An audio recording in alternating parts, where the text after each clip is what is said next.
शंभू सोबत म्हणजे मी विचारेल कसं म्हणजे नियोजन ठरलेलं होतं? शंभू सोबत म्हणजे आकाश दादा आणि आमचे अलंकार दादा यांची एकदम जीवाभावाची मैत्री आहे. आणि कुठेतरी पहिरा थोडा बॅकफुटला असल्या कारणाने तो पहिरा आपला कॅन्सल झाला. मग आता ऑप्शन राहिला कोणच नाही, कारण की पहिले लोकांचे झाले होते. बरोबर. त्याच्यामुळं आता एक ऑप्शन राहिला होता आकाश शेट बदलापूर. तर त्याने एक कॉल केला. त्यांनी सांगितलं की माझं नियोजन बी मोठंच झालेलं आहे. बरोबर. पण त्यांनी ते नियोजन मोठं झालेलं असताना त्यांनी ते थोडं पुढे ढकललं आणि आमच्या नंदीला बैल दिला.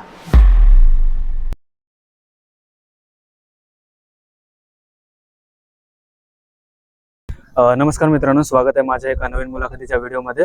आज कर्जतमध्ये थारचं मैदान भरलेलं होतं. माननीय श्री महेंद्र शेठ थोरवे यांच्या वाढदिवसानिमित्त भव्य दिव्य मी म्हणेल थारचं मैदान भरवलं होतं. त्याचा फायनलचा निकाल लागलेला आहे, तो म्हणजे रायबा. जातानाच सांगायचं झालं तर रणजितला मी म्हणालो, आमची थोडीशी चर्चा झालेली होती तेव्हा रणजितला मी म्हणालो, रणजित टेन्शन नको घेऊ, बैल हा नक्की फायनल मारून देणार आहे. आणि काय माहिती, मी पण थोडासा भावनिकच झालेलो होतो जेव्हा बैलांनी खरोखर फायनल मारली. मला पण थोडासा असा रणजितच्या इथं गेलो आणि मी म्हणालो, रणजित बघ खरोखरच त्याने फायनल मारून दिलेलं आहे. रणजित काय सांगशील, एवढ्या मोठ्या मैदानामध्ये आला रायबा, त्यांनी गटामध्ये गाडी पास केली, सेमीमध्ये, आणि मग आता फायनल देखील त्याने मारलेलं, काय सांगशील?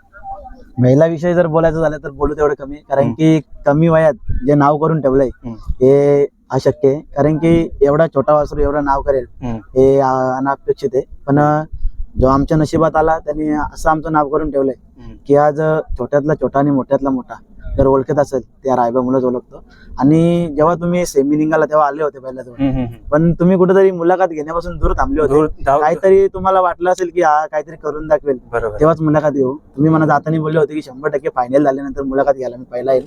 आले होते तुम्ही, परंतु कुठेतरी तुम्हाला थोडा उशीर झाला, पण बैलाने तुमचा एक करून दाखवलं. आणि मी खरं खूप जास्त खुश झालो की ज्या नंदीवर मी मित्रांनो सांगायचं झालं तर 3 फेऱ्याच्या मैदानाला मी सहसा म्हणजे जास्त जात नाही. आता जाण्याचा मी प्रयत्न करणार आहे, बिनजोड असो किंवा 3 फेऱ्याचे मैदान, तिथे रणजित मी तुला दिसणारच आहे. पण आल्या मी ज्या बैलाला पहिला बघितला तो म्हणजे रायबाच्या गोठ्याच्या इथं आम्ही आलो, म्हणजे जिथं तुम्ही ठाव ठिकाणं तुमचं केलेलं तिथं आलो आणि तिथं रायबा दिसला. रणजित सोबत थोडं बोलणं वगैरे झालं, पण त्यांनी खरोखरच असा गुलाल मनासारखा मारून दिलेला आहे. तर खूप खूप शुभेच्छा रणजित त्यासाठी. शंभू सोबत म्हणजे मी विचारेल कसं म्हणजे नियोजन ठरलेलं होतं?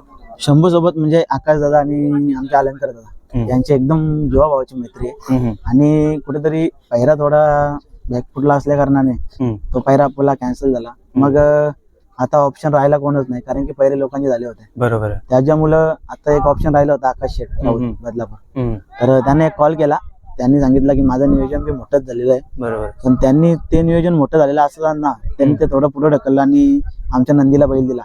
आज कुठेतरी त्यांचं पण मानावे थोडे आभार कमी, कारण की एवढ्या मोठ्या मैदानाला तो पण पायरा 1 नंबरचा होता, नाव नाही घेऊ शकत, पण 1 नंबरचा पायरा होता. तो त्यांनी थोडा पुढे ढकलला की माझा मित्र आहे, मला बैल द्यावा लागेल. त्यामुळे त्यांनी आपल्याला बैल दिला आणि एकदम दोघांच्या प्रेमाने पायरा झाला. त्यामुळे यश ते एकदम प्रेमाने मिळालं ना. खरंच त्यांचं पण त्यासाठी खूप खूप धन्यवाद, कारण की त्यांनी आपल्या गाडीला जो पायरा दिला आणि ती गाडी खरोखर सुंदर अशी धावली.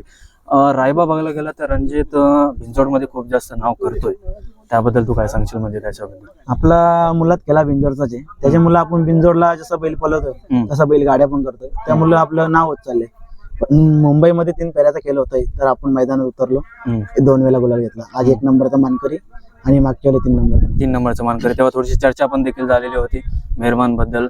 तो विषय म्हणजे अर्थातच थोडा म्हणजे डीपली गेलेला होता, पण काही न करता रायबाने आज थोडंसं म्हणजे सर्व सावरून घेतलं आणि त्याने खरोखरच आज गुलाल त्याने दिलेला आहे. हो, गट आणि सेमी पासून बैल फायनलला एवढा पळाला आहे ना, काय आता सांगू नाही शकत बैलाविषयी. कारण की बैल गट आणि सेमी हा एवढा जोरात करतोय, पण आज त्याच्याशिवाय जास्त बैल फायनलला पळालाय. 100% सेमी हा फायनलच होता आमच्यासाठी. पण त्याच्यानंतर आम्ही फक्त गुलालात राहू, नंबर कितवा पण हो, पण गाडी जशी खालनं निघाली तशी अपेक्षा वाढत गेली, कारण की बैलच तशी निघाली होती तो ना, आणि 100% गाडी गुलालात बसली. रणजित सांगायचं झालं तर, आणि मी जे प्रेक्षक आहेत त्यांना पण सांगेल की फायनलचा जो फेरा होता तो एकदम टाईट होता. असे म्हणजे सर्व जे बैल बघशील ना, सर्व एकदम आपले जे नेहमी गुलालात असतात टॉपचे बैल मी म्हणेल, त्या नंदीमध्ये येऊन रायबाने आज गुलाल मारलेला आहे. तर काय सांगशील, म्हणजे खरोखरच असं वाटलेलं की रायबा आज करतो गुलाल म्हणून? हो, गुलाल सेमी पास केली तेव्हाच वाटलं होतं की बैल काहीतरी आज करून दाखवेल. पण थोडी भीती होती, कारण की तास कोणता येतो आपल्याला माहित आहे. एक जरी गाडी मधनं आली तरी पण बैल काय पण घडू शकतं. बरोबर. दोन्ही बैलांना दोन्ही गाड्या चिपकल्या. हम्म. त्यामुळे चिल्ली पिली आकाश दादांनी जाताना सांगितलं हा, हा. की चिल्ली पिली आहेत, कधी कुठून निघते सांगू शकत नाही. तेच आहे. तसंच बरोबर. झालं. मधल्या रानापर्यंत गाड्या एकदम टफ फाईट निघाल्या. हम्म, निकालाला दोन्ही वाघांनी काम केलं जे हम्म. चिल्ली पिली कधी सटकली कोणालाच समजलं नाही. कोणाला समजलं नाही आणि त्यांनी सुंदर असा निकाल दिला. मी पण थोडासा म्हणजे बघतच राहिलो बाबा ही पाठी म्हणजे त्या याच्याने गाडी होती आणि तिने देखील पुढे आलेली होती. गाडी कोणी हाकललेली होती आजची? आज तिन्ही फेऱ्या गाड्या हकलली. कुणाल ड्रायव्हर आंबेशिव. दादांबद्दल काय सांगशील? त्याच्याबद्दल म्हणजे पैरा होता आणि त्यांनी लगेच कॉल केला पैरा झाल्यानंतर हम्म, हम्म. की गाडी 100% गुलालात राहील. हम्म, आणि त्यांनी एवढ्या कॉन्फिडन्स मध्ये गाडी हकलली ना, हम्म. कारण की आमचं कुठेतरी म्हणणं होतं की 100ला तळ जास्त असल्या कारणाने थोडी गाडी बांधायला पाहिजे. हम्म. पण त्याचा एवढा कॉन्फिडन्स होता की नाही मी बरोबर नेतो, तुम्ही फक्त बैल सोडा व्यवस्थित.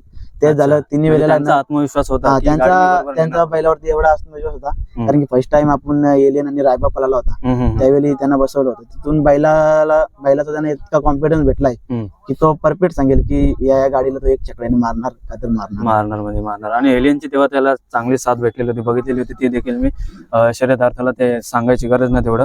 पण खरंच मी शुभेच्छा देईल रणजित तुला, कारण की आता एक हिंद केसरीचं अजून एक मैदान आहे, त्यासाठी म्हणजे कसं असणार आहे नियोजन, मग ते कसं बघताय तुम्ही आता? हिंद केसरीसाठी अजून तर नियोजन झालं नाही, पण लवकरच नियोजन करू. कारण की आता तर मुंबई गाजवले, आता घाट गाजवायला सुरुवात करायची आहे. बरोबर आहे. कारण की नाव जे गावाचं आहे ते टॉपला ठेवायचं काम आता रायबाचं आदत आहे अजून. हो. एक दात पडलाय, दुसरा बोलला तरी काय हरकत नाही, आदत बोलला तरी पण चालेल. पण बैलाने एक दात पडलाय, दुसऱ्यात पदार्पण केलाय एक प्रकारे. केलेला आहे. हा. खूप सुंदर मी म्हणाला आणि खूप सुंदरच असं जल्लोष झालेला आहे. आपलं संपूर्ण रायबाचा जो ग्रुप आहे उसाटण्याचा, त्यांना खूप खूप शुभेच्छा. मी आशा करतो की नक्कीच रायबा खूप नाव करेल आपलं.